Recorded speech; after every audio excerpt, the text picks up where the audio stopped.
Многие события, что происходили в разные времена и эпохи, имеют тенденцию повторяться. Мы знаем, как в последние годы Российской империи русский шовинизм имел государственный характер. Великодержавность и богоизбранность имперской власти.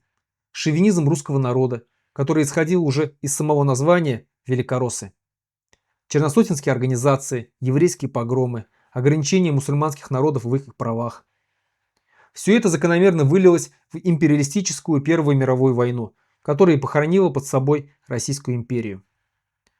Пришедшие ей на смену большевики со своей коммунистической идеологией сперва в своих словах и обещаниях опирались на дружбу народов, интернационализм и право наций на самоопределение.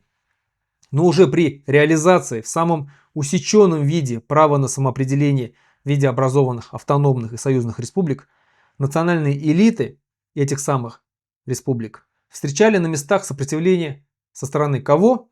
Русских коммунистов, которыми точно так же двигал тот самый великодержавный шовинизм.